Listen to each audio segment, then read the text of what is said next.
Oh, nice. So it's just like what you call it. Shindig, yeah. That's cool. People buy tickets and shit. I guess they could buy the ticket to the link. Oh, it's the same. Can they put links on it? No?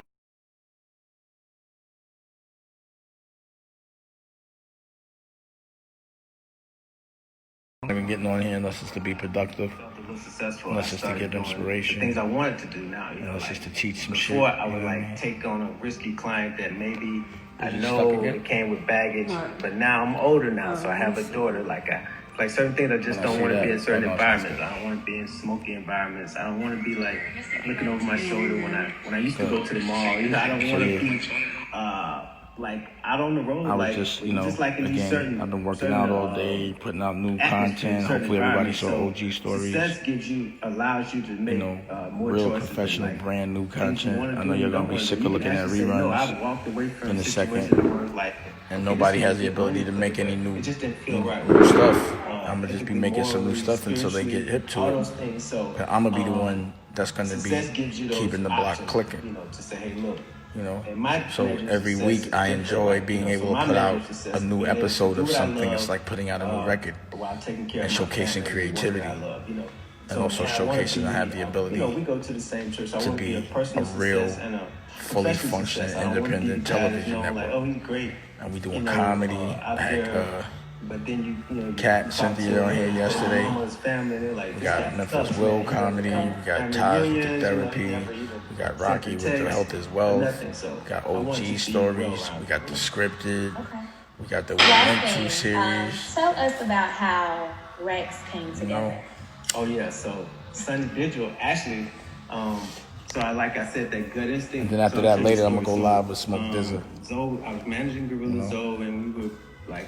It's always about being positive. He was playing always about being positive. Mixtapes. Doing if it's not about being positive, then what's the purpose? Live mixtapes. It wake up. Just means you hate yourself, and it makes you hate others, and that doesn't do anything but make you feel depressed and lonely.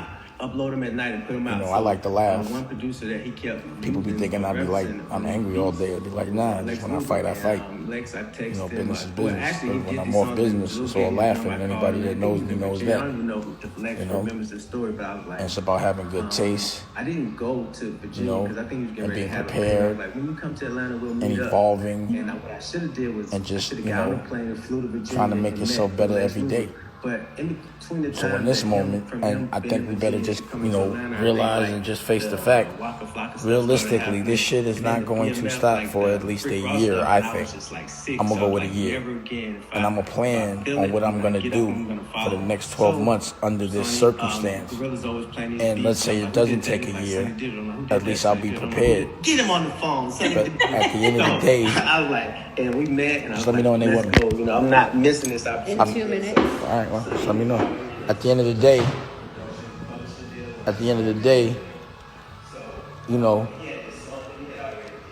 it is what it is. Have a plan, even if you don't have to use it. You know what I'm saying? What's up, CC from Harlem? It's never a loss. It's always a learning experience. You know what I mean? And I think it's important for people to understand that when you're doing something for the first time, it's very rare that you're going to do it right. So you can't think that because something wasn't done properly the first time that you failed. You just got to come back and you got to do it again. It's like somebody thinking they're going to get strong and get muscles the first time they work out. It's just not going to happen like that. You know what I mean? Let me get Dr. Conte in there. Let me see.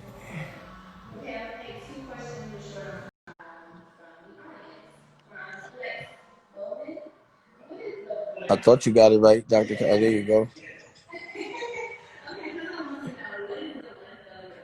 So I got Dr. Conte coming through, one of the best leading therapists in America. I met him on the TV show. You could probably see him on TV and all that. Hey, Dr. Conte, why you not showing your face?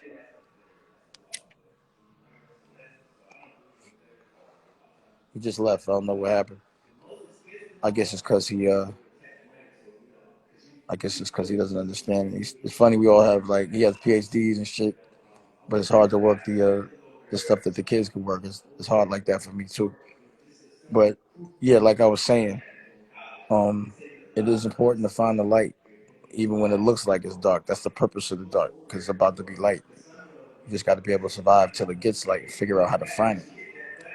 And that's what I've been doing every day. I'm just working harder and harder and harder. And I'm figuring out new ways to do things, and it's working, you know. And for me, you know, my business model is built for something like this. I don't know if it was intentional unconsciously or whatever it was. You know, content is pandemic proof because people are in the house watching stuff and they need things to entertain them. So while I have people's attention, I'm gonna make as much good content, content that's gonna evolve us, content that's gonna make us better, content that's gonna make us laugh, and content that's gonna prepare us for what's about to happen in the new world. Let me see if I get Dr. Conte. Let's see.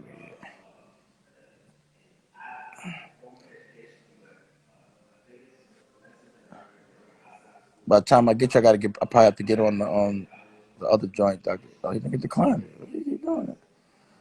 So yeah. So also what I did was I'm doing a short film festival. So what I'm challenging everyone to do is make 3 to 5 minutes from your crib or what, you know, in a safe way, and send it to Dame Dash Studios and do it all, and Jeremy, and also we definitely gonna have the Yacht Squad in there too. Gotta have the Yacht Squad. Gotta have the Yacht Squad. Big shout out to the Bishop. And just send me. And we're gonna, you know, whoever wins, we're probably gonna put it on the site, you know, put it on the streaming service, give it a platform. But, you know, while I'm preparing for the future, I'm trying to help everybody else prepare for the future. So I'm looking, if you're a filmmaker or a creative, you know, let's just do a quick festival. Let's do that. You know what I mean? And why not? So I think, wait a second, I think I might be frozen. Am I frozen? Somebody tell me if I'm frozen. I don't know. I might be frozen. But anyway, again, I'm about to do this interview with Jason Jeter. Jason Jeter started Grand Hustle. You know, they the ones that signed Travis Scott. They went through, you know, discovered Travis Scott. And I like to talk to people that involve me. Am I still on? Look, I feel like I'm frozen. I don't think so. Oh no? Am I frozen? I guess not. So I'm about to do this interview. So that's the best way. And I only like to talk to people that are gonna evolve me. You know what I'm saying? And make me better. So every conversation I have, you notice it's just people that are trying to push the culture. You know, just push it. And that's what's going on. No, I ducked it all. They see that bald head and those glasses. So you guys have permission to go and talk to Rico as long as he's not with his daughter. Yeah. Okay. That's well, them? thank you so much. I appreciate you. So yeah, I'm about to get on here and do an interview, I guess. That's them? Always there whenever I need anything. I really appreciate you. Thank you. They just finishing already? What? They shooting? And for everyone else that is here, this is just like a heavy crew plug. I know there have been some application links that have been sent out. We're about to see what's going on right now. The Heavy Crew is live and open. We're going to be doing these things on a regular basis for you guys. Esther just dropped the application link in the chat room. So please feel free to check it out, see what it's all about. This has been a production by, well, Jason started this company and he's since grabbed all of the young creatives that he's known to be a part of this. And it is a pleasure to have an opportunity to kind of get in a way that was given to me and for those around. So if anybody is interested, please check out the link. And next we have Jason Jeter and Dame Dash. They gotta put like the applause button on there, right? Like a little applause button. Yo. What's goody? What's good? Say something, Dave. What's happening? Oh, I'm here. I didn't see myself. Oh, there you go. What's happening, bro? Oh, God. Huh? Can you see me? Yeah, Can you see me? Yeah, I can see you now. Can you see me? Yeah, I can see. All right, cool. What's good, man? I mean, What's good? Quarantined up? Besides the problems of the rest of the world, and they are problems as well. Um, it's pretty positive. I'm seeing the light in the dark. I'm seeing the light in the dark. What's going on with you? Yeah, there's a lot. There's a positive to the negative. Always. Well, there's a lot of opportunity. So it's like if someone was on the block a wrong way, and everybody on the block wasn't eating and they was miserable, sometimes, things have to change. The whole block got to change, the way the block moves. And, it's in a funny way, it's like something bad might have to happen so that something good can come out of it. You know what I mean? So there's always war before there's peace. And I think people look at war a traditional way, but this is a different kind of war, one that we weren't anticipating, which means it's also a test. So I think in this moment, we're seeing who's a real general and who's a real soldier. Whose companies can function in a recession, a pandemic, whatever, and whose companies can't. Who has real good product, which when you need to be outside, it comes to you, and who's been bluffing.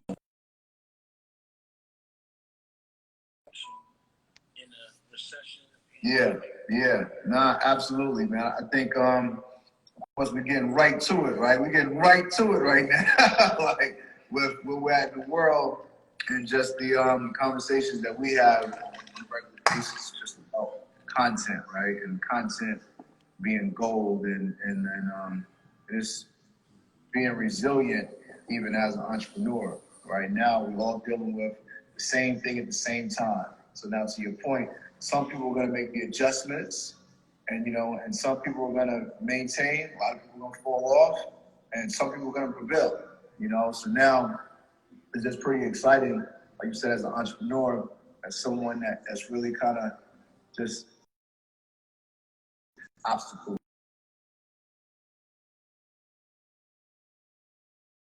for real that come about. So I think for this program, this is a heavy talk. This is my second one doing. I told you about the heavy crew. I looked at my career, I built teams. I said, with the heavy crew, this is like, to me, the evolution of the street team.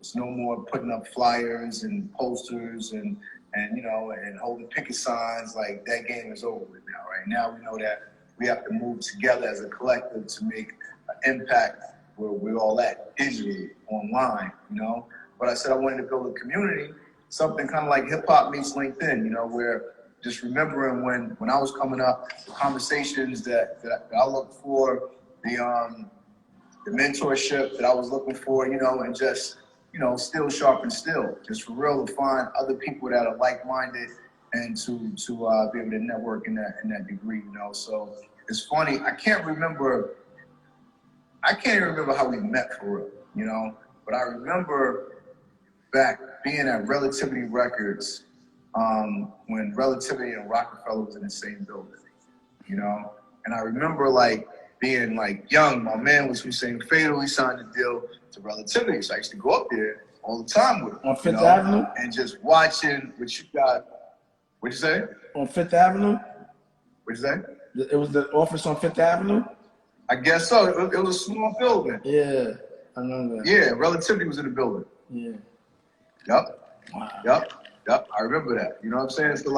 So to me, that was me fresh out of high school, coming up there. And of course, I'm just with my man for real. I'm just here just to observe and watch, and soak up as much as I could soak up inspiration, because I was already on for my mission of trying to figure my way. You know what I'm saying? Figure out what I was going to do in the game, But I think right now for the heavy crew, it's a collective, it's a community of people that are at that place, right? Of, hey, you know what?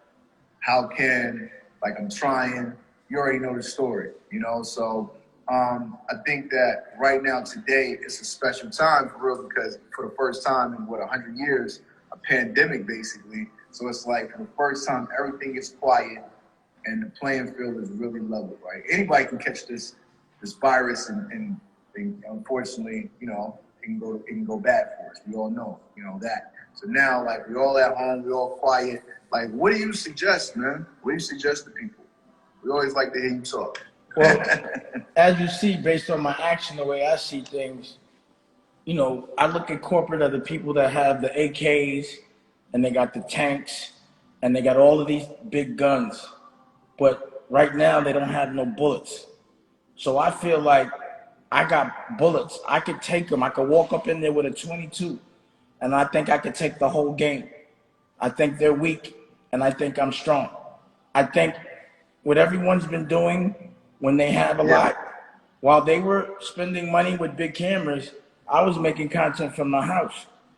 Now, all the professionals that had big cameras and all of that, they got to make content from their house, and I got the big cameras. I got the studio.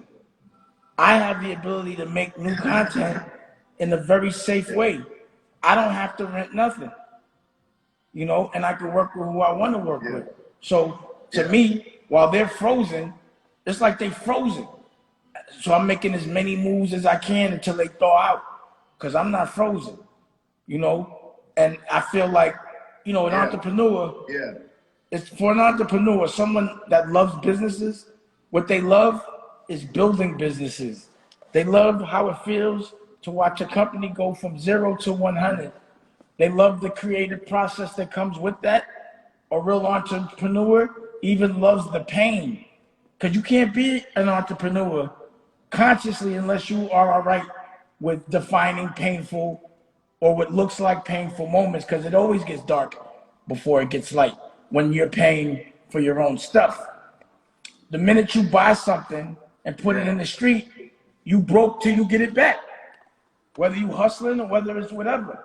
So the minute you put something in the street, that could be considered, I'm broke right now, until I can squeeze the juice out the concrete. And then you get it back, but it comes back quadruple, triple, but you have to be able to sustain the I'm broke right now. And a lot of people are too scared of the I'm broke right now. So, you know, not to talk your business, but I'm watching you make some aggressive moves to acquire things that may be things that were mismanaged. But you got to put up money, you have to take a chance. You got to be broke right now so you get it back. So also, when you're an entrepreneur, I've been putting $1 million a year for 10 years into this Dame Dash Studios just for a moment like this. I've been doing I'm broke right now for 10 years for this. And now it's time to see the whole thing I've been broke right now for yield. But an entrepreneur got to be built for I'm broke right now. You feel me? Yes. Not many people are secure enough to do that. Like when I say it with pride. Like an entrepreneur be like, nah, I ain't got it. Someone that ain't got it, they be like, oh, I got everything, you know? But a real entrepreneur takes pride in, nah, I'm broke. Leave me alone. Good. Yeah, it's so good. We know how it goes, you know? Mm-hmm. Let's see this. What I would advise people to do right now is invest in things that are panda-proof, pandemic-proof. That's what I would advise them to do right now. Like, if you're thinking about a business, please don't think about a business that involves crowds of people when this thing comes back. You have to think about a business that can stand it if it comes back. You know? So that's how people should be thinking right now. Yeah. Absolutely, and then even, you know, a lot of these guys obviously have artists and stuff, so, you know, that even applies to art as well, you know. Now, we know that we're going through something as a country as a whole, unemployment, and now musically, toleration is going to be a little different, you know, like musically things are going to change too, because, you know, what made you laugh pre-pandemic is not going to all the way make you laugh necessarily post-pandemic, you know. So I think that's just also something too, like creatively, you know, like now you got to really kind of dig deep, and you got to, you know, as artists, or even if you're managers, you got to have your artists understand the fact that you got to represent the people. You can't live in a bubble or not reality, you know. Well, Jason, So, you know. you're a person that manages and has managed major artists, and you know that an artist's major source of income is the show. Basically, that's where they see in cash, period. Now, in this moment, an artist is going to have to figure out how they're going to make cash without having to get an advance from a label, and also understanding, you would think, people would be listening to more music, but streaming is down. So what would you, because you obviously, down right now. You knew better. You have you got another business. But for a rapper whose only business is shows and selling merch at the shows, how would a manager adjust? How does an artist adjust? And, how many personal appearances from your house can you do for people? How long can that last when you're used to getting $1 million a show? Yeah. You know what I'm saying? What do you do? Yeah, sure. So I'm gonna tell you, right? I think that clearly you gotta adjust with the times, So we know that, to your point, shows are out. You can't think about shows for quite some time. Who knows when? You can't always go on live and perform or whatever it is, because at that point nobody's gonna care to see you anyway, right? Because you overexposure, right? It's like watching you on TV. It's different. It's like watching a music video. No one's paying for that. Yeah. But now, to your point though, now an artist got to take this time, man, and go in and create work, like whatever that work is, right? If it's a movie, if it's an album, if it's a book, if it's some type of tangible piece of work that you can sell, and really, that could last forever. That's really what this opportunity is about for, like, creating innovation. Wait, time out. You're an artist, you're a painter, you better go paint some incredible series. Now, realistically speaking, right, a couple of different artists. Now, there's some really creative artists, but there's some artists that aren't as creative as they present themselves. They just got hit records. You know what I mean? And then they get to perform them. Absolutely not. You know what I'm saying? Yeah. What happens with those guys? Like a guy like David Sebastian. Guys, man, they better grab a So a guy like who? Like David Sebastian, like he's a pure artist. David Sebastian? Yeah. So he's the dude that did the Gucci burn, and he's an artist, and he can direct, and he's thriving in this environment where before everyone was trying to keep him out. He put his album out through Instagram and made $100,000. But he has a lot of content. He's a guy that can do those kind of things. Real straight artist. That's why I believe in artists that can survive when they have no money behind them. That's a real artist that just does it because they enjoy it and they're fighting for something. But that's what I said. Those are the ones that will survive. But what about the ones that are about bubblegum shit? Yeah. Those guys, a lot of that stuff falls off now. It's not like the party's changed now. You know what I'm saying? It's like being in a club and you playing like early music during the early time, and it's up tempo, and now the music switches because the whole vibe has changed right now. So you got a lot of stuff that lends towards a party, and the party's not really going on. You might have to figure that out. What does a party promoter do right now? That I want to talk about a little bit. Yeah, party promoter's in trouble right now. What do you do? Party promoter right now. The party promoter's in trouble right now, man. It dries up quick for the party promoter right now. A strip club owner. It dries up quick for those businesses. But sure, you touched on the point though, right? So a question that so many people always have is, what does the artist with no money do? How does that guy get it going? I actually just read one of the questions on his questionnaire, and tell me your thoughts creating and building something when you have more time than money, especially in the season we're in. It's too easy right now. I think we kind of just talked about that a little bit though, for real. No matter what you're doing, Like you got all the time in the world for it. You know, you got all the time in the world to go in and strengthen your weaknesses and prepare yourself better, you know, as well, for sure. And also the thing about these. What do you think post-corona though, man? How do you think it's gonna play out?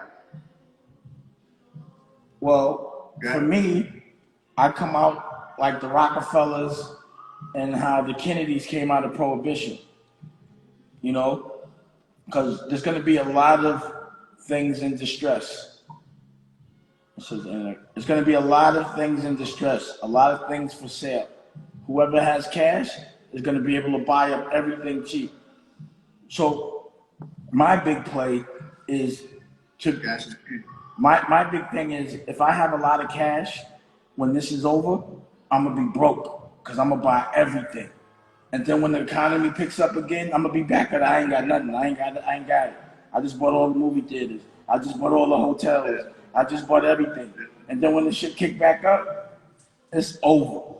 So, you know, I'm thinking about making $1 billion and I could just flip $1 billion. I know I'm going to make $1 billion in cash and just put 900 back into just so many opportunities. Because, you know, I don't like raising money and doing the fun thing. I like to use my own bread, you know, which is like what I was trying to say about an artist before this or after this. Because of the direct-to-consumer relationship, people now can't hide behind a mystique. You have to be able to have a personality. You have to be able to talk to people. People have to actually want to hear your music based on who you really are, you know? So also, a lot of people don't have the ability to have their stylists around and people to tell them what to do and what party to go to. A lot of people are just going to be stuck, you know? Stuck. Yeah. No barber, you know what I mean? Like, a lot of people don't know how to exist without a barber. Nigga, I'm still going to be crispy because whether or not I know how to survive, I can cut my own hair. You feel me? But a lot of people don't know how to even do that. So self-sustainability is important because you don't know. Nah, but you always had that look. That was your look. You know, you look just like Jason. You know, but my point is, if you are self-sustainable, it's good because maybe you don't have to be self-sustainable, but you never know when you have to be self-sustainable, so you should always be prepared for it. Like, I hit the bag every day. I'm too old to be fighting, but just in case, I prepare for a fight every day, even though I'm not going to fight, or I shouldn't have to, but I'm prepared to just in case. Always have the B plan. You know? Sure. Nah, stay ready and gotta get ready, you know? Absolutely. So, nah, that's absolutely right, and that's where we at, you know, the world. Yo, let's talk about your time, man. Your time. We had a great conversation earlier that happened with my guy Ryan Pompey and Jamie Crawford about content, you know, about to a young content creator, you know. So I want to talk to you about content, right? You was the guy that had the camera in the room when that was weird to have a camera in the room. You know what I'm saying? Like, so I want to talk to you about your thoughts behind content, but even your brainchild of starting Creative Control and during that time. I want to just you to talk about that for real, because I feel like that was a huge inspiration for so many people. Well, back then, after, you know, having artists that are the magnitude of the artists that I was working with and seeing how much it yielded, I was like, I can't do this. I can't always be worried about my next check. And, you know, when those licks come every now and again, and if you don't get along with the person, then the business is over. If you don't see, I didn't want to do it. And I was thinking, like, what am I going to do when I'm 48? I'm not going to want to run around the club. I'm not going to want to run around a show. I'm not going to be pouring bottles of champagne. I was like, I need to make residual income.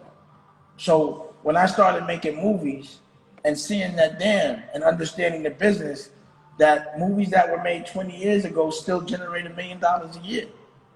I'm like, damn, I could be sitting by a pool 20 years from now, be making $1 million a year or something that I did 20 years ago. I ain't got to do nothing.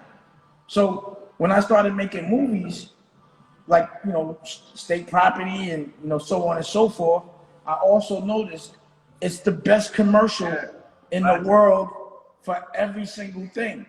So you notice I made State Property the movie, and then I launched State Property a clothing line. The movie sells, and that usually is the lost leader in the marketing, but it makes money, gives you residual income, and then the clothing in the movie did $22 million that year. You understand what I'm saying? So it also gives you a lot, it stimulates a lot of ancillary things as well. So for me, I was like, yo, if I could learn how to do this on my own, and after getting checks, residual income from like owning 25% of something major, and the checks that they gave me after the skim, I was like, damn, imagine if I owned 100% or 50% and didn't have to deal with a skim and had like 20 assets, 20 properties that could just generate me $1 million a year 20 years from now. Maybe imagine if I have 100. You understand what I'm saying?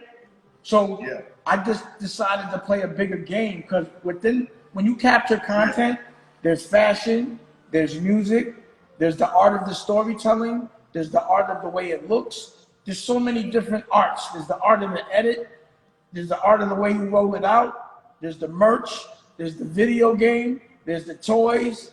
It's just so much with it, but people don't get it. And I'm looking at who makes the most money, like I'm a businessman. So movies don't make the most money, television does. So I'm like, I can have a catalog and have a television network and stimulate both. And then I was like, yo, fuck everybody. That's the Titanic. Whether it's 10 years from now or 20, it's harder to start over when you're old.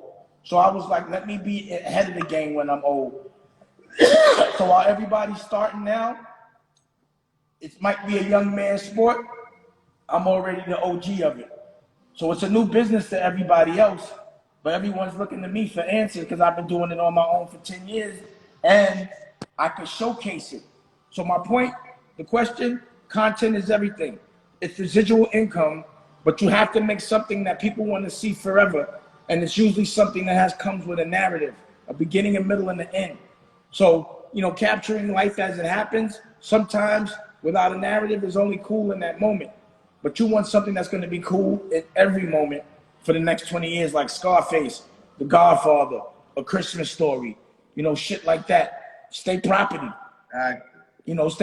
Every generation of kids in hip hop is going to watch State Property or Minister Society or Colors. Every kid has to watch that. Just like, reading Dr. Seuss book. My kid read, Where the Wild Things Are. I read Where the Wild Things Are.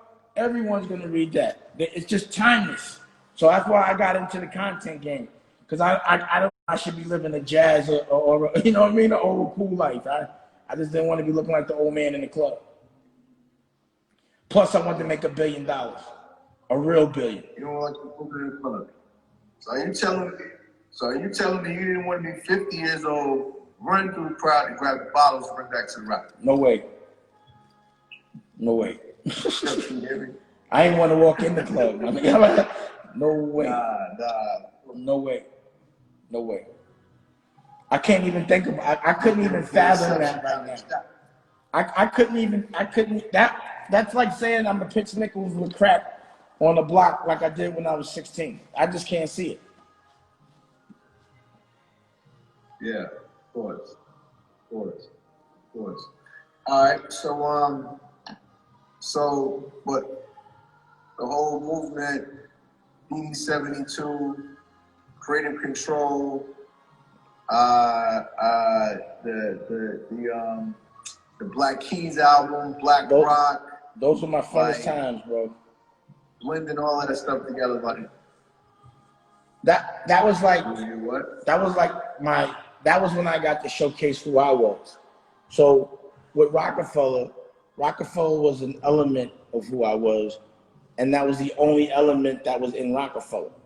But DD 172 was me saying I could do what I want now. And I love art. I love rock. I love pause. I love jazz. I love everything. And I just wanted to bring a bunch of people together without worrying about money and just capture culture, And I ran around the world doing it. And they were the funnest times. Like, you know, it's crazy to remember, you know, Wiz Khalifa before Black and Yellow, and ASAP Rocky, you know, all those like young guys just hanging out in the gallery, just chilling, you know, and knowing that everything that I see them do now, I'm the DNA of that, you know, of being, expressing yourself and not categorizing yourself to just one particular thing that they want us to, you know. It was art, rock and roll, fashion, gangster shit, you know, and it was a great time because it was that period of time that everyone was really peaceful, you know, where being violent was corny. You know, I love that about the Wiz Khalifas and the Currencies and the Smoke Dizzes and the Don Kennedy. Everyone, that was the first time because when I was, you know, for the Rockefeller days, people didn't mess with other states. They didn't even mess with another borough. They didn't even mess with another block, you know? So it was the first time I was seeing the different states hanging out together. And if you was coming talking some violent shit, they was turning their back on you. But it was right before Instagram. Instagram changed the whole shit. And then all of a sudden, it's been like 5-6 years of real darkness. Like it's been a Tupac and a Biggie every year. Bong, bong, bong, bong, bong. Twice in a year. Wait, what? And then not only niggas getting killed, they ODing. It's like rock and roll and hip hop. They problems merged. You know what I'm saying? But back to DD 172, those were beautiful days, and we took it around the world. No, I made one called. Y'all took it around the world. Look, the Wi-Fi is lagging on the joint. Somebody says clearer on the Instagram live than it is on the Zoom. Yeah, Zoom be fucking up sometimes. I'll spend you guys from the beginning. Yeah, so let's talk about that. You said you took it around the world. So you went to China, you went to, you know, Thailand, Asia, China, like Beijing. I know, like, of course. Yeah. Hong Kong, Jamaica. Like that's incredible to me, right? Like, you know, you just move around. Yeah. We just move around and go through these places, and of course, you know, all in the strength of hip hop, right? You know, like to me, that's like an incredible feeling, of course, to see the people embrace you and the love that they give to you, you know, and as a representative of the culture. Like, talk about that a little bit, man. Like, you know, just moving around the world, because I feel like a lot of us, you really can't understand it until you see it, you know, until you experience it, you know. Well, so it's always great to just, you know, have people understand these stories that kind of inspire them to move around. Did you get it open? Well, you know, I was having so much fun in my gallery, and I was like, yo, I want to know who's having this kind of fun and what it looks like in other places. What does culture look like in other places? So I set up art galleries in Hong Kong, in Thailand. You know, I would do shit like book out I would bring the London Souls, which is a rock group. The lead singer, Tash is in the Black Guns, the guitar player, and get with the biggest DJ in Beijing, like DJ Wordy, and just get a studio and just let them jam out. You know what I'm saying? Just let them jam out and just listen to it and smoke weed. Yo, look, bro. So, look what I'm gonna do, right? Look what I'm gonna do. I'm gonna call you on Instagram. I'm gonna go on my Instagram from Heavy Sound Labs. I'm gonna request you on your Instagram. You can just take it to Instagram so it don't be all choppy. All right, cool. Cause I was on my Instagram. Let me see. All right, everybody, go to sound. What's your joint? What's the one? Oh, I guess it'll pop up on mine anyway. Mine is at Heavy Sound. So just Heavy Sound Labs. All right, I'm gonna come to request you. Why don't you just get on mine and request me, and then it'll be on both. All right, that's what I'm about to do. All right, that'll be easy. Everybody go to IG Live. Dusko Poppin' Or Dusko Poppin'. Or IG or whatever. Yeah, do that one. It don't matter. It shows up on both, I think. Yeah. Yeah. So you requested me? I'm about to get Jason Jeter so we can have a clear, what you call it? He just a baby. I'll see. All right. All right, I'm requesting right now. Oh yeah, I think I just saw it. Yeah, I see it. I did it under Heavy Sound Lab. Sound Lab. I see it. I get it. You see it? Yeah, I'm waiting for you now. All right. So we're gonna stay on this or just turn this on? Nah, I'm done with that, yo. Turn that off. Nah, we're done. He said, "No, we done. Done. we ain't got no stock in that. We done. All right, so we get on that one. What's good, man? What's good, bro? Yeah. So yeah, man. I guess the We're connection was up the place. so Heavy Sound Labs just took over everything. So we all connected, which we should be anyway. Pause. Yeah, exactly, man. We connecting. We connecting. All depth. We got some things coming up, and Heavy Sound. We're gonna connect on this end as well, of course. So want to just continue this conversation, man, and keep it going. I'm with it. Yeah. So shit, where were we? We were talking about Tribeca, talking about the movement, the energy. Yeah. It was just a great time, bro. And again, it's the DNA of what a lot of the artists are doing now, like down to the merch. Like, yeah, we made magazines about the shit. We covered and captured everything. We were a lot of like even the technical things that people are doing now. Our thing was, and my thing was always figuring out how to cut out the middleman. So as soon as those opportunities were presenting themselves, oh, you got it, all right? That's hard. I respect that. Yeah. I respect that. Yeah. So so as soon as those opportunities were presenting themselves, I was capitalizing. And as you see in the magazine, I was, sponsored by Adidas. And that was dope.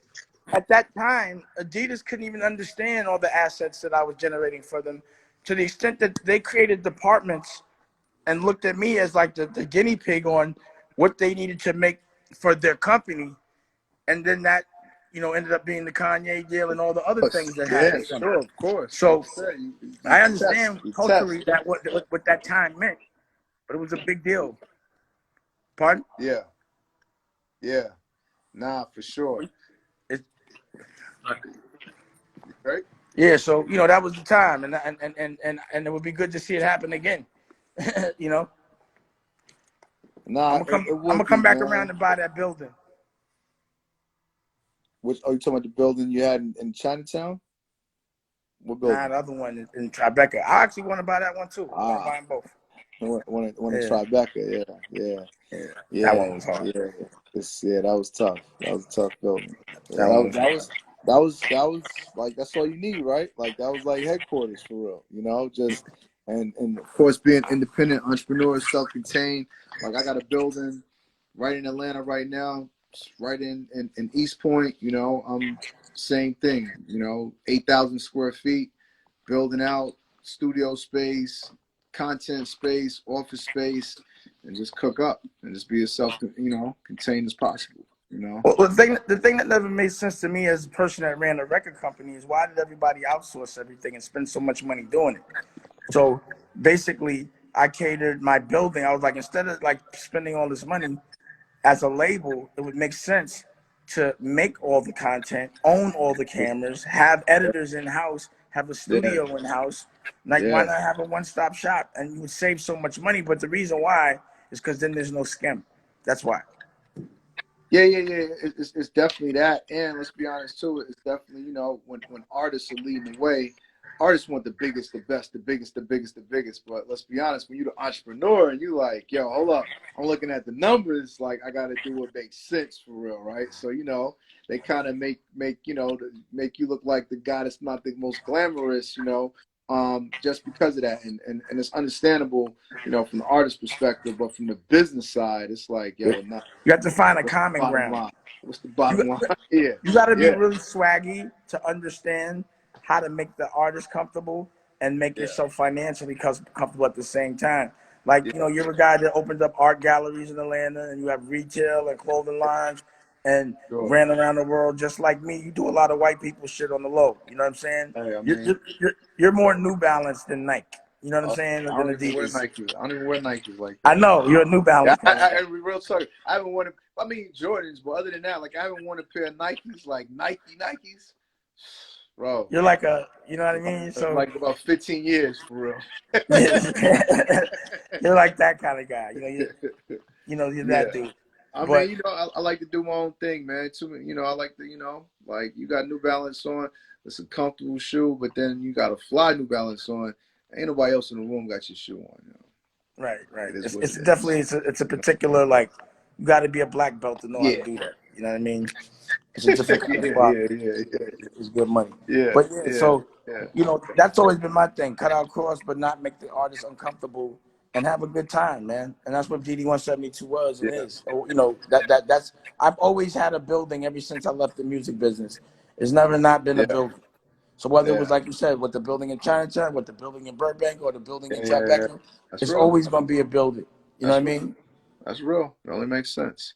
It only Yeah, makes it always sense. has to have departments. Like, why not? Why outsource? I don't understand the outsource game unless it's for a skim. You know what I mean? Well, I mean, you outsource when it's not your money, though, man. You know what I'm saying? Like because it's just you don't want to deal with it, right? Like let somebody else deal with it, and you Yeah, pay but you that still end up dealing with it though.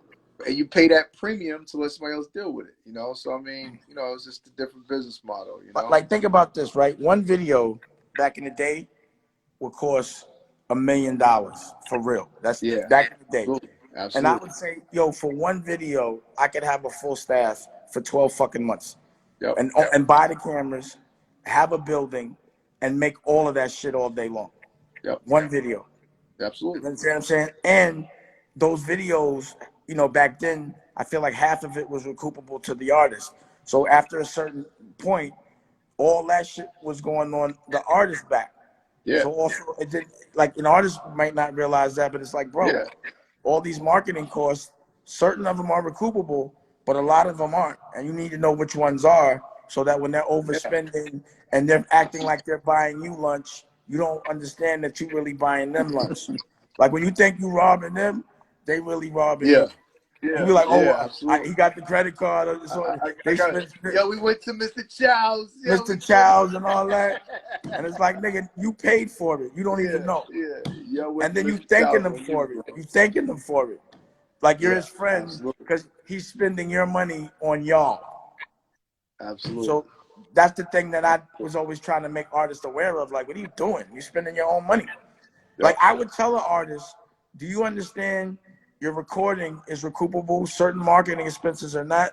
But after this, it's back on you. Like, an artist back in the day would put 20 records on a fucking on an album, not knowing that he has to pay for more than 10. Oh, yeah. Comes out, Of course. You had that mechanical 10, 11 tops. it's like 8, you know what I mean? Unless you got one producer, you bugging. You know what I'm saying? But but an artist won't know that, and they'll argue you But, down about it but until you explain it to them. but I've told artists that though, right? So I Did they mean, listen? that's what I'm saying. We know that that's the artist part. It's about the art for them, right? Like Right. like so it's like I can't tell my story in 11 songs during this time. This shit sound crazy. We talking about today, right? Because now it's like 7 songs. You know what I'm saying? Like, Yeah. but back then, they're like, nah, 11 songs ain't enough. I need 16 songs. Niggas wanted 3 verses 18, every song. 20 songs. Yo, Like, you here's my bugging, man. bro. Here's my rap for 3 16-bar verses right now. You fall asleep, man. Like what the? Can't even happen. That won't even happen. It's a new day. Plus, a video ain't gonna cost $1 million. It's gonna cost no money. I don't know. Do they still spend money on videos? I mean, you know how it goes. It depends on where you at, right? And who it is, and how much product placement you can put in that video, right? So But like it you ain't said, just a it's a big cold million commercial. like You got it a big used to be. Nah, It ain't just a cold that's million. crazy. Nah, it Nigga, makes Big no Pimpin' was sense. $1 million. I should have had me so mad. Big Pimpin', I was like, never again. Yeah, I ain't never doing that yeah, shit again. yeah. So, Ever yo, again. man, let's talk about. Let me see what they saying in the thing. It's pretty good. Let's talk about entrepreneurship, man. I feel like so many people, want to do music and want to, it's a very very popular thing to want to do, right? And of course a lot of us do it, but at the same time, I'm sure you've had to experience this, because I experienced this. I got so many friends that have been doing music for a long time, trying their hand, and I'm always like, damn, bro, like maybe this shit ain't for you in that way, like you've been putting a lot of efforts in this. Maybe you need to adjust your approach and try something else, and it might work for you. And you getting old. I'll be out like, my nigga, every year that go by, your competition. Absolutely. Niggas is popping at 16 and you pushing 30. You might want to give it up, bro. Yeah, and that's what I'm saying, right? I had this conversation with my man earlier. I was like, yo, sometimes we gotta just realize, like, when like, yo, that phase might have passed for me. Like maybe I wrote it, or maybe I didn't take advantage of it. But at this point in time, I might as well get early to the next phase as opposed to being late to the last phase. You know what I'm saying? Like, but it just I hate to see people, like, continually like spend their money, time, and so much in it. And I'm just like, yo, like I said, something else might work for you fast if you apply the same energy and money into it, Well, see, that's why the asshole in me comes in, right? I've actually had this conversation with people like, yo, you're not listening, bro. You're too old. If it didn't crack yet, you need to manage or do something. Yeah. Or write a song for somebody. But if it hasn't happened yet, it's just not going to happen. Yeah. It barely happens. Again, you have to understand your competition. Like, some people catch that lick, but it doesn't usually happen past a certain age, man. Absolutely. Unless you've already been like in the game for a while. You really ice cold. And you got to think to yourself, you can't blame the fact that no one likes your shit on other people. You know what I'm saying? Like, it's very rare that I've heard a great record and a good performer. An artist doesn't know shit about the business. People find that artist. You understand what I'm saying? And if that artist works hard, that's really all the artist has to do is work hard. And it's hard to tell somebody 16 to listen, but if they do, they will go very far. If the first time they get money, they don't fuck it up. But the first, listen. Everybody wants to be a rapper. That's the dream fucking job. Every kid, after he's, I felt like my dream came true. I was able to be a hip hop mogul in my 20s. That was the dream job. I caught that lick. I caught Lotto, and I appreciate that. But sometimes people have to go with what's really in the best interest. At a certain point, it's like when you're 25, 24, you're a little young, you're getting older. But like 29, you probably got a kid, you probably got a girl. You can't be so selfish and be like, yo, I just want to be a rapper to the extent that I'm not going to pay no bills until I become a rapper. I'm not going to take care of nobody. You got to be kind of grow up and be responsible at a certain point. So then I'm like, yo, you can't be this old and you got a roommate. You can't be this old and you ain't got no car or can't afford one. You too old for that. Like, how you going to pull a girl? You got a kid. You can't be doing all that shit like once you got responsibilities unless you're going to work double hard until it happens. Because I don't really know too many people that work super hard in hip-hop that don't make it. Yeah. I don't see it. I just think they work the wrong way, and it'd be like, but you lazy in the wrong places. You feel me? Nah, that's real, man. Like, hard work. Like let's be honest, you could do magic in the studio. You stay in there for a couple weeks, you could just work some magic in there. Magic. You come out and you work that magic, like you can get something, So I mean, we know that, people, like, no matter what it is, don't really just want to have those real conversations with themselves for real. Most of the time, like, and it's hard for somebody else to say it to you. You gotta have that conversation, with yourself, to yourself.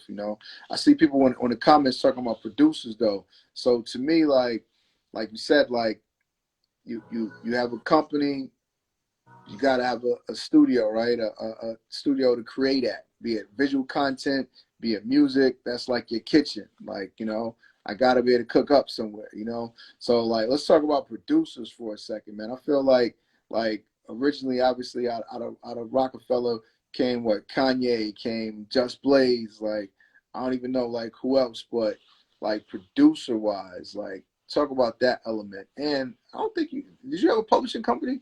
You didn't do publishing. You did for a little while. For a little while. Yeah. I mean, but well, okay. So for producers, right? There's one thing that I didn't think was fair for producers. Yeah. When an artist does a record with a producer, the artist can perform the record and get money, but the Yeah. producer can't. Yeah. So what my approach with DD 172 was, a producer should do a partnership with an artist and they do it together, but the artist shouldn't have to pay you for the beat. Yeah. So when Absolutely. y'all perform, y'all got to perform the project. You understand what I'm saying? Yeah. So that's what like the Currency record was. That was him Yeah. and Ski. So Yeah. that way, both the producer and the artist got equal credit, and they Yeah. both got paid. See, when motherfuckers was putting out mixtapes and producers were just giving their shit away, I was like, yo, you don't you understand? They're not making no money from the mixtape. They're making money from the show. So there's no royalties being made here, Yeah. and you giving these fucking things away. Nigga, Yeah. do the record with them and go perform it with them. Yeah. You know, but it is important to understand in producing as well, if you're not using original music, you're not going to own the record 100%. You're not going to have control of the record 100%. But Absolutely. if you can make real music, Yeah. original music, Original music. and and build a catalog, Yeah. then you'll have something you can leverage when you're old. It's just like making movies. And a lot of time, the problem with the music business is they spend a lot of money in the beginning to make it successful. But that's not when you make the money. You make the money when you're spending no money and it's generating income. You understand what I'm saying? So I might make a record like Black Rock, and I'm like, I'm not spending $1 million just to fucking make it look hot. I'm gonna just make a dope record so it makes them, a couple of $100,000 a year, and it's like vinyl and it's classic. Yeah. So I got albums in the cut. I got albums with the Black Keys. I got 2 albums, RZA and the Black Keys, Black Rock 2. I got albums with Mos Def, Jay Electronica that I just didn't even put out yet. Because I think they'll be better. I'm not pushing to put them out unless they want me to. But Yeah. I think as I put them out, when they become classics, they'll be so cool. I like to do cool shit that makes long-term money, not corny shit that makes a lot of fast money because it's temporary and it's all gone anyway. You know what I'm saying? Yeah. Yeah. Yeah. Yeah. Interesting. Interesting. Yeah. Have you heard Jay Electronica's new album? Mm-hmm. You heard it? Yeah. You like it? Well, Jay Electronica. So I know Jay Electronica. Yeah. And, I've been listening to him. He, to me, was at least 10 years ago, he had the ability to be the heavyweight champion of all. Absolutely. And I literally, I went to his house in Brooklyn. The nigga had a bunch of clocks on the house. And I'm like, yo, my nigga, you got a record that got 1,000 BDS detections when that counted, and you're not even trying. You need to come out. Yeah. And he didn't come out for 10 years. And then when he finally comes out, the next day the world ends. And he can't go on tour. And I'm like, that's fucked up. Let's talk about that though, right? Like, because I know another artist that I said the same thing about. Like, yo, this dude took his time and boom, now that you finally put something out, the same exact scenario, right? And it's just so funny because that's like energy. It's like karma or something. I don't know. But it's like, yo, you gotta be relentless though. It's like, to me personally, I feel like it's kind of disrespectful in a lot of ways, right? To like the higher power for blessing you with this gift. You know what I'm saying? Like, yo, like somebody blessed you, whatever you believe in, blessed you with this gift, my nigga, to be like a superhero in a sense. You know what I'm saying? And now, like, you and don't you just even want to be cool about it. Yeah, you want to like, spoon feed niggas with it. Maxwell's mad at me right now to this day because he wouldn't, he puts out an album every 10 years like he's Sade or something, right? And I'd be like, yo, bro, I don't give a fuck about all that. I want to hear an album as a fan. You know what I'm saying? And he'd be like, but I can still come out and perform. I'd be like, I don't care. I'm a fan. I want to hear some fucking Maxwell. Listen, and, bro. We got to argument on something, but, whatever. Listen, He's still man, mad about that shit. When I listened to the Jay Electronica album, I stopped it. I forget the name of the song. I'm gonna say something. I'm not gonna say that. I stopped it, and I called Andre 3000 my man.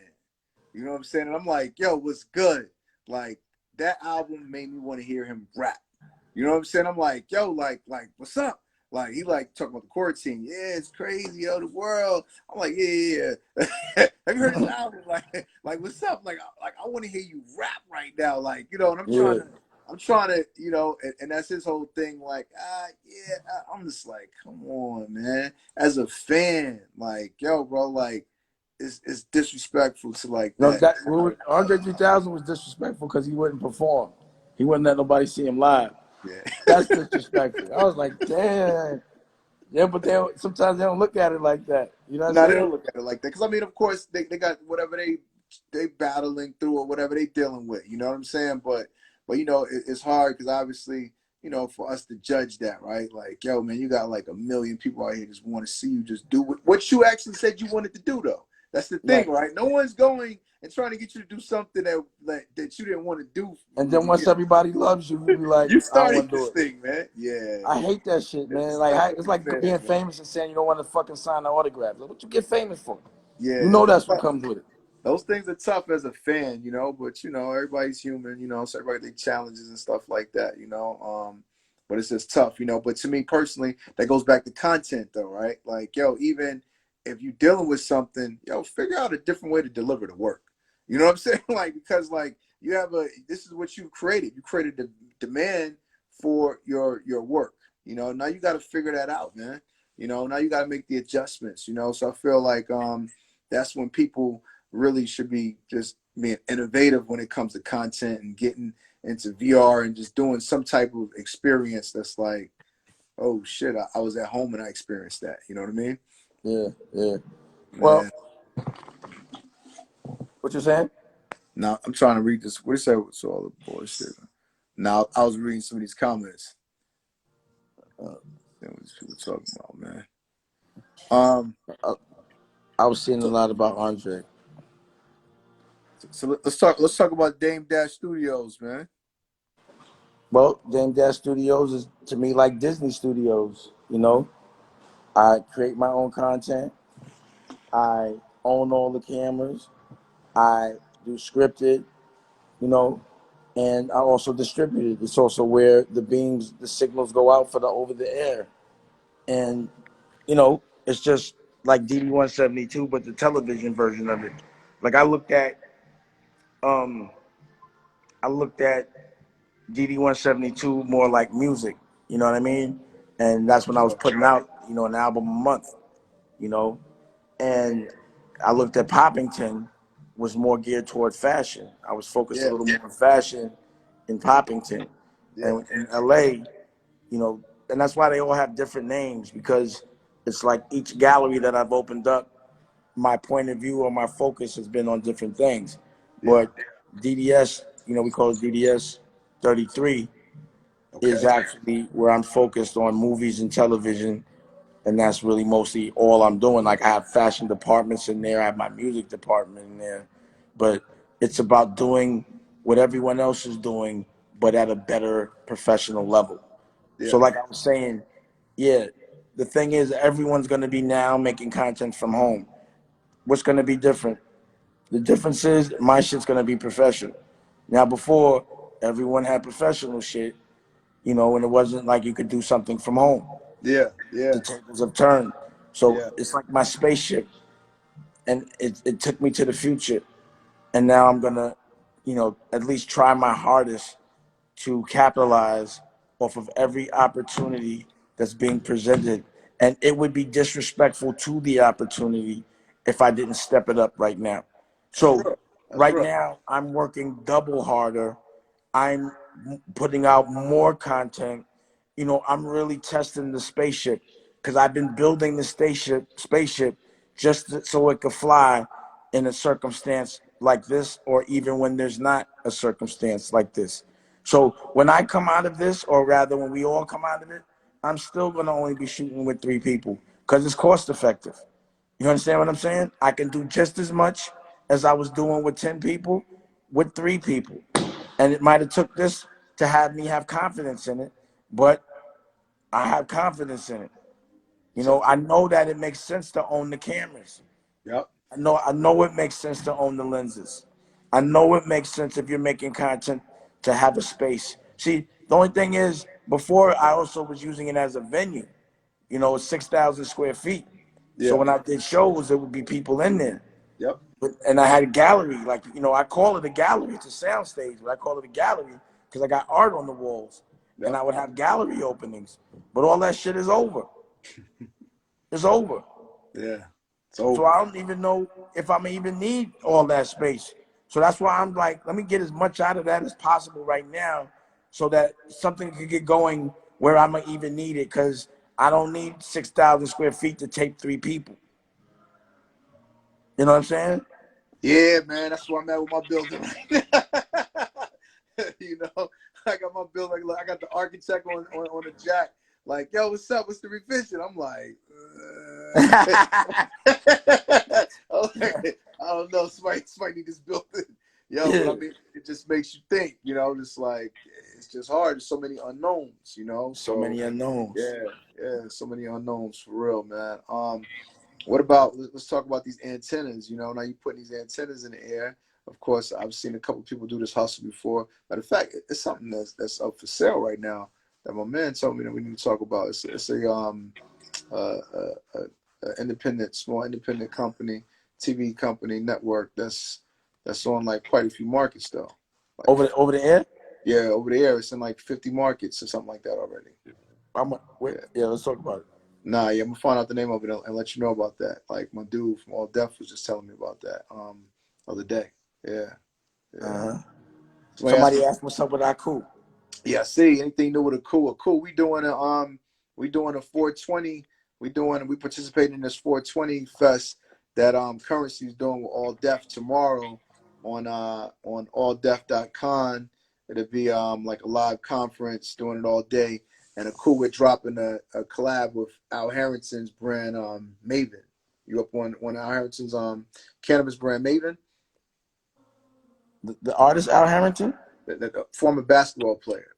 Al Harrington, yeah. So he got a brand called Maven.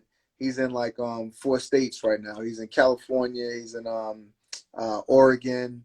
He's in Colorado and one other state. What the other? In Michigan. We got a shop in Detroit too. You know, so you gotta check out Maven. That's a Black-owned cannabis brand that's doing really well right now. Yeah, so he's making his way up. Yeah, that's great. See, people don't even know you got a fashion empire too. Yeah, exactly. And somebody said, let's talk fashion, right? So let's talk about fashion. I got a little fashion business. You know. Well, I know you must now. There, I wouldn't even if I had inventory. So that's not the business to be in today, right now. Not retail. I can tell you that. If you got a store or if you got goods coming in right now, like if you was selling bathing suits and you was dependent on selling bathing suits and you was waiting for that delivery 2 months ago. Yo, so anybody want to talk about fashion? That's the reality, right? The fashion business is stuck right now. You got debt right now because it's hard goods, you know.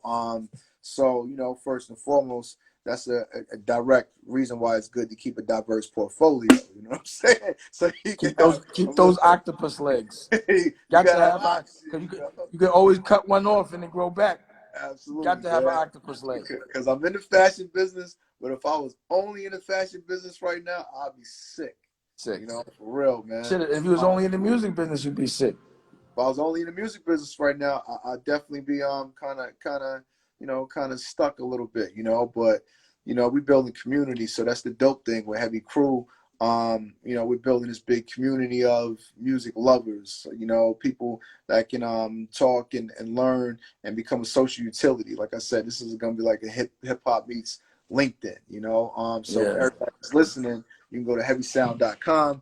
If you are an artist, or even if you want to be in the music business, if you're an aspiring future executive, future mogul, if you're a creative, you can go to heavysound.com, fill out the application so we can get to you, you know.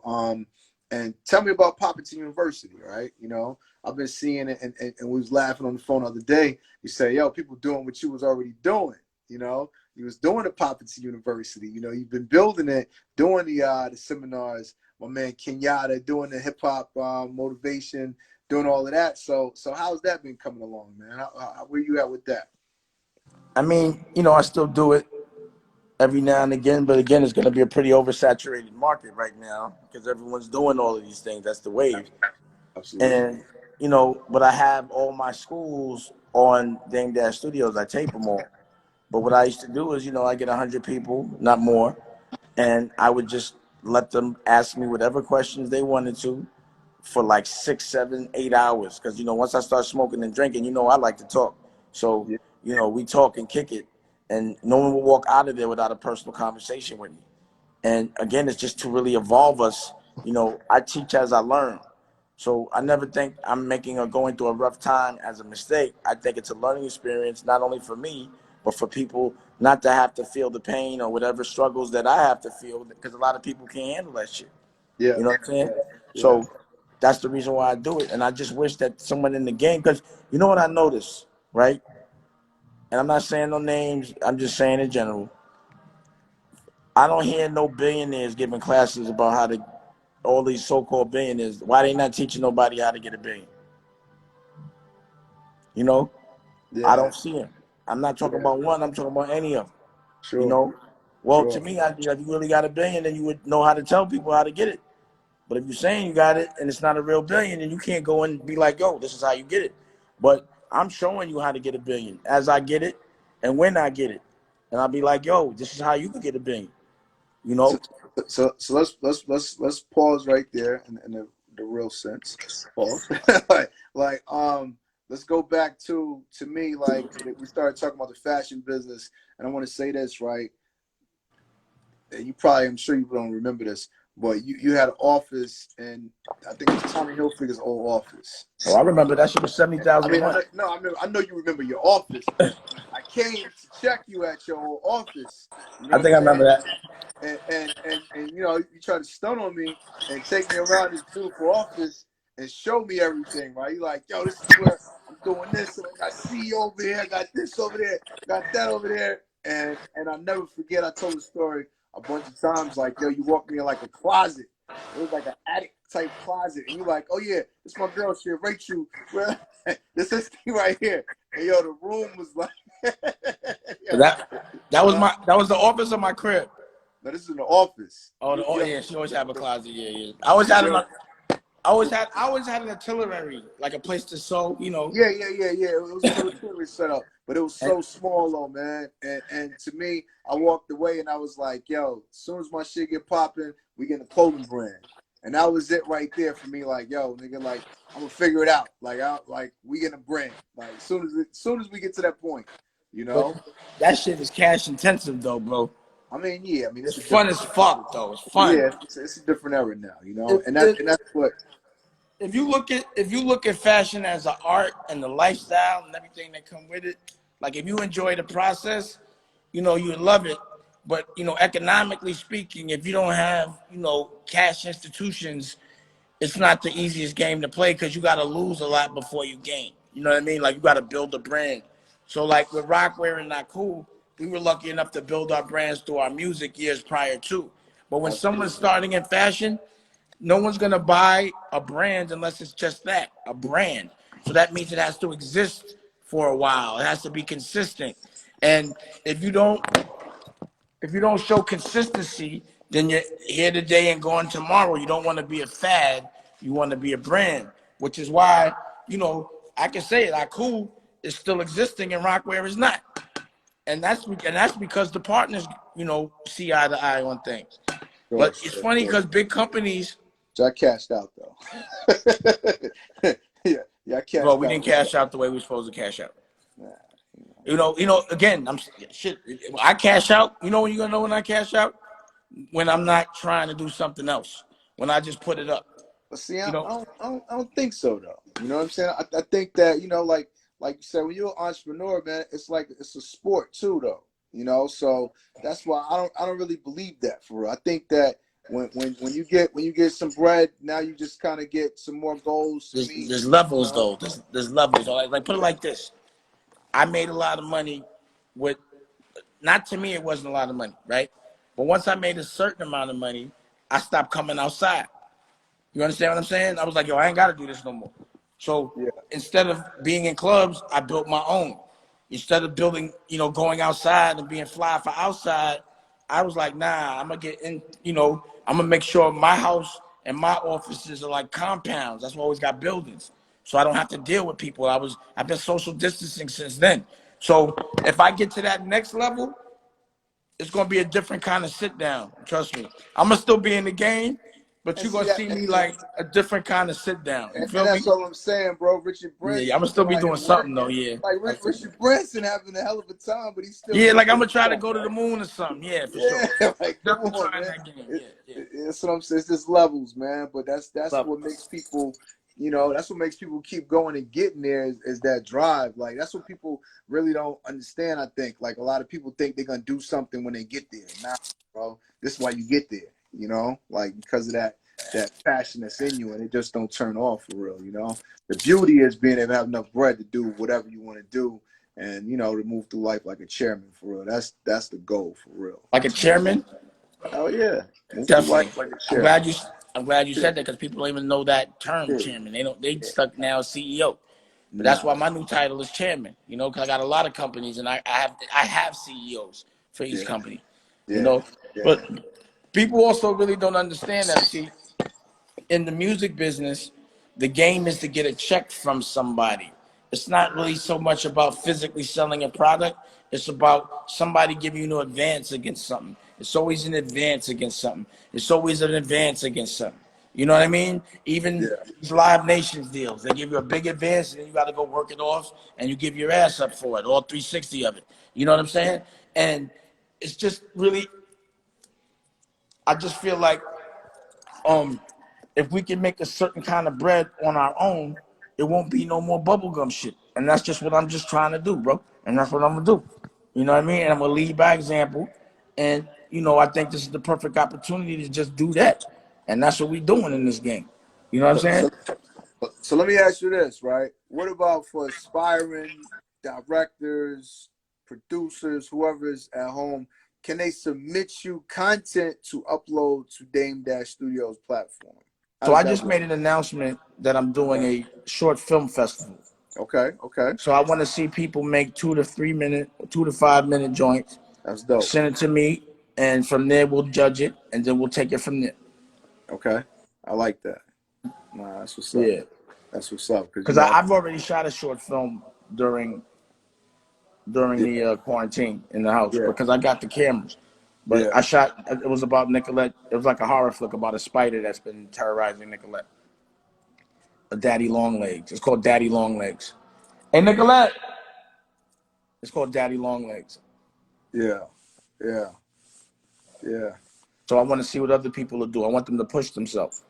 And I'll give them a Nah, platform to show it fearlessly. You know what I mean? See, that's another thing is I've been lucky enough to be administrative, but I've been able to embrace my artist side. Like I'm actually a lead fucking in a rock band. You know, I act in my movies. I direct my movies. You know, I edit my movies. I score. I design the clothes. Like, so even in the Dress to Kill scripted, you know, every shirt and every suit, I designed it, bro. You know what yeah. I'm saying? Rocky designs her clothes. Like we just love the art of being tasteful, you know? It's an art to that, you I know? overstand. I overstand. Like a lot of niggas got money and they tacky cheap as fuck, you know? No, I get it. Somebody asked me what's up with Strava's Row. Strava's Row is you know, we're going through the corona. We're laying low right now. We're about to have product back up for sale, our next delivery. But you know, we're dealing with the times like everybody else. You know, but stay tuned. Next week we're gonna have new content up and new product up on the website. Let me tell you a relatable an entrepreneur's life. Yeah. If you have 4 businesses, right? Or even if you have one business, every day you wake up and you say, how do we do today? You know what I mean? Yeah. You want to know whatever's popping, that's what you want to know what you did that day, right? Yep. Now, if you was only in the music business, like you got your music, your fashion, you got your media, right Yeah. now you still could get up and say, how do we do today? You still get Absolutely. that excitement. So Absolutely. a lot of people during this time, because they only got one hustle, they don't have none of that. How do we do today? They just like, damn, I missed money today, and what am I gonna do tomorrow? we still, as an entrepreneur, the purpose of having multiple income streams, because you always want to be excited about something while you're Yep. building something. So something's always clicking while Yep. something else is always built. And when that's fucking up, you see he's relaxed. You ask him about that cool. Listen, if that was his only business, he would not be. He'd be sweating right now. Nah. He would not be that cool right now. Nah. Yo, that's why you want to be like a chairman for real, right? Because I mean, that's truly real, man. It's that diversity and knowing that, like, when some things are off, some things gonna be on, you know. Exactly. And chairmans can really kind of keep like a level, cool state of mind and give the proper advice that's needed, that people that are doing it every day, all day, can't even see because they're just over their heads with it. You know what I'm saying? And over their heads at the time, you know. So I think that, you know, it's levels, man. And I think that even when we're talking to people, I feel like you said, talking about the clothing business, like, yo, we did that. Clothing business is dope, and it's definitely still a great business at the right time. You know, times have changed. So, you know what I'm saying? Like, times have changed. You can't do it the way that It you did was a great You know what I'm saying? business. Like, yeah. For the old was a world. great Before the business. end of the world, it was a great business. Yeah. We So don't now know what's going to things- happen after the end of the world. But now I feel like now people got to really like figure out like what's the next businesses though. You know what I'm saying? Like, all right, like Right. what's next? Because, you know, a lot of people, like, let's be honest, they look for people for direction, you know, and I joke to you and I say, yeah, like, you be out there, you fast, you quick, and yeah, I'm gonna watch people that's out there, and now I'm gonna apply, and I gotta get in the game at the right time. But a lot of people move so slow that you don't even realize, like, yo, bro, that was like the hustle of last decade. Like, you know what I'm saying? Like, it's a new decade now. You got to hustle in a different way. So, of course, the quarantine is showing us all that, like, yo, you got to be digital.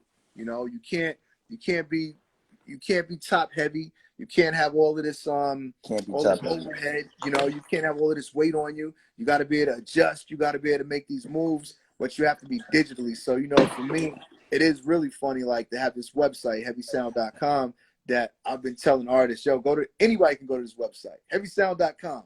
Anybody can go. You know what I'm saying? Because I'm like, yo, I can sit here and I can look at every artist now. And every artist truly gets an opportunity. You know, when I saw a kid like Lil Nas X, man, come out of Atlanta with that record, like, sit at home, you know, at his home with, like, his parents, his mom or whoever, make this record, upload it, start getting this thing going. Yo, I look and I'm like, hold up, like, this is crazy. Like, I'm in Atlanta. You know what I'm saying? I'm in Atlanta. Like, here's a guy that don't know nobody. He ain't going to Magic City. He ain't in the streets. He ain't affiliated. Don't know nothing. So for me, it's like, now if I had a solution for that kid or the next one that's like him, right? Go to heavysound.com. When you make this record, upload it, you know that somebody's going to hear it right here. No matter what, because we got a community to hear it.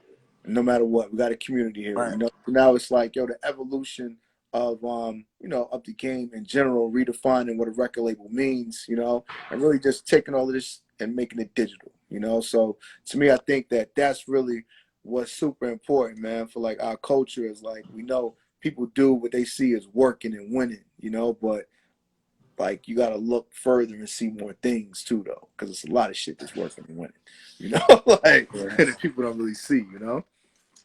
I'm just really looking forward to seeing how it all gonna roll out, you know. And my perspective on it is a positive one, and I'm happy to have that perspective in this very moment. You know, it's important that no matter what, in the dark, you always should have some light, and you have to invest in that. And you can't start investing when things get fucked up. You got to start investing before, because hustling on a crowded block sucks. So if everybody has the same idea, it's hard for motherfuckers to stand out. You got to do it first. I just told my man that.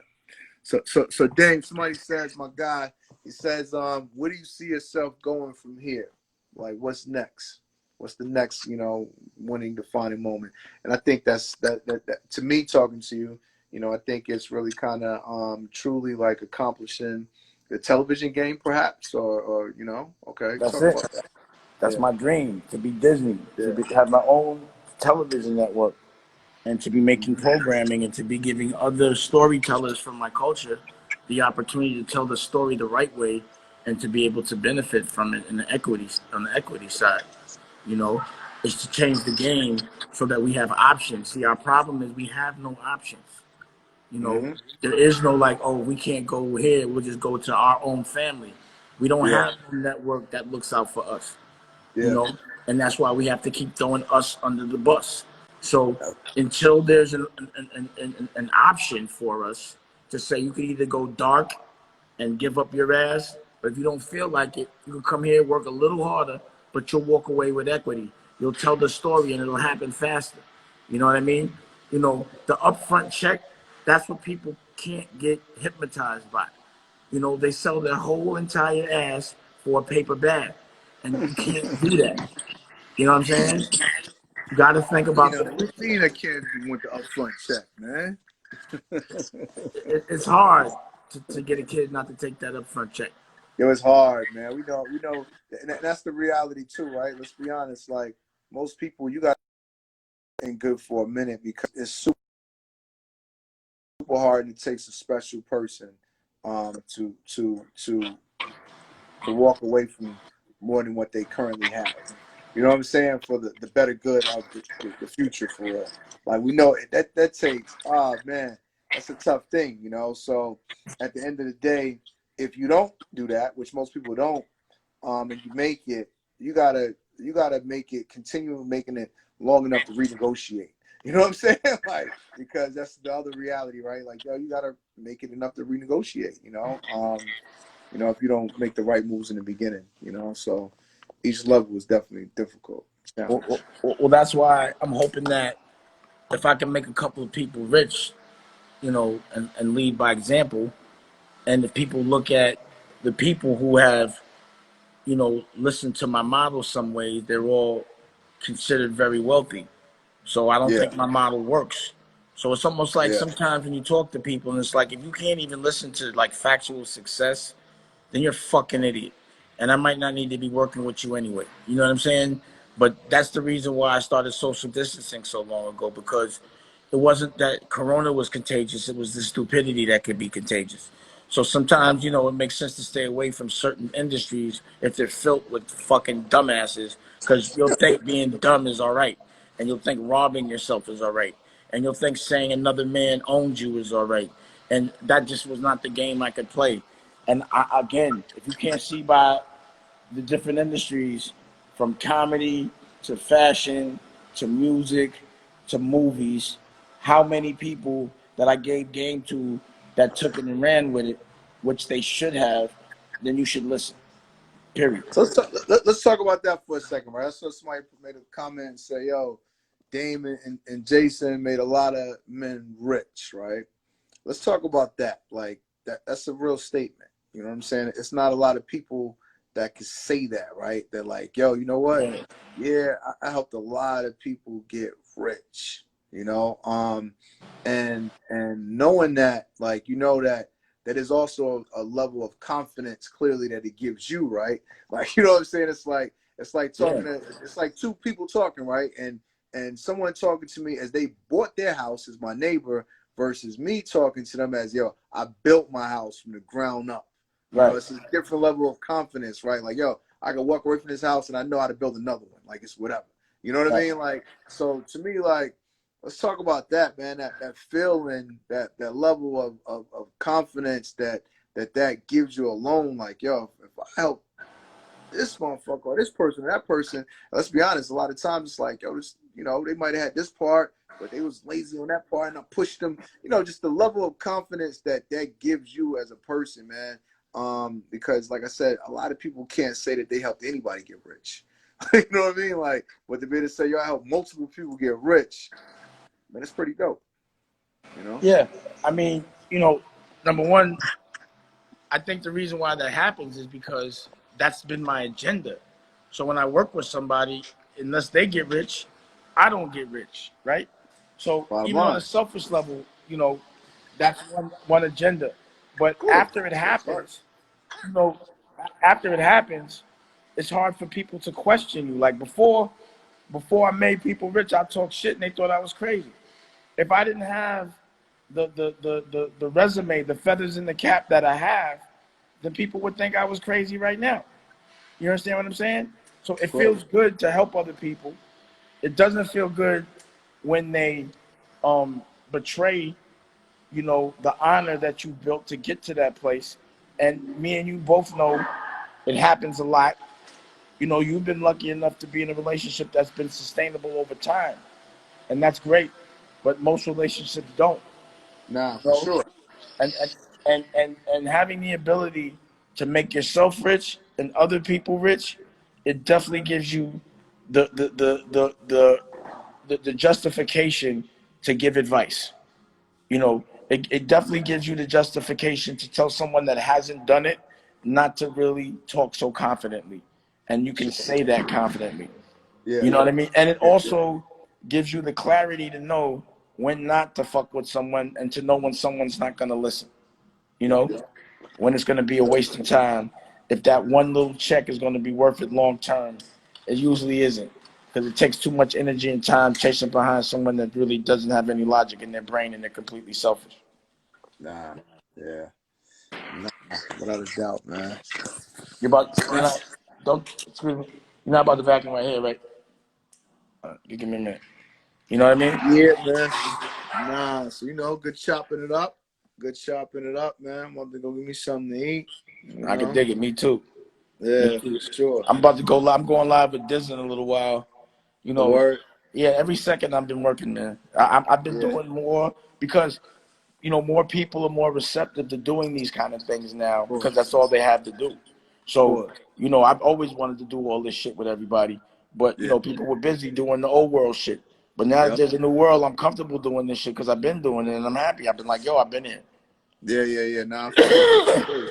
Now it's people meeting you up now. All right, man. So look, I'm gonna talk to you in a second. Good. Uh, Thank you for the time. Obviously, Come everybody. on, bro, knock it off. We're gonna get money together.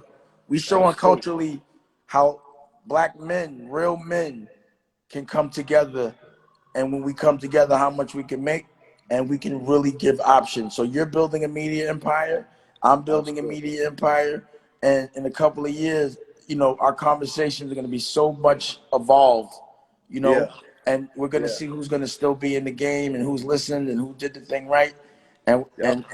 it's just gonna be interesting to see. But we're gonna Yep. be like the old pioneers in this thing. You know what I mean? Absolutely. And that's funny. Absolutely. That's good money. Absolutely. We're going to be Yep. the new Disneys and the Yeah. new Katzenbergs and That's what it's about. and Geffins. You know, we got to do the culturally the like-minded, cool version of that. You know, because it's not a black or white thing. It's just a culturally Nah, it's like-minded a thing. cultural thing. Absolutely. You It's a know, culture. Hip hop's the culture for sure. So everybody go to heavysound.com. If you are upcoming artist or if you're an upcoming executive, you want to be a part of this community, hear more conversations like this, you want to network with like-minded individuals, heavysound.com, hit the heavy crew tab and hit the artist tab. So I'm at it, bro. All my right. man. Later, bro. Go ahead.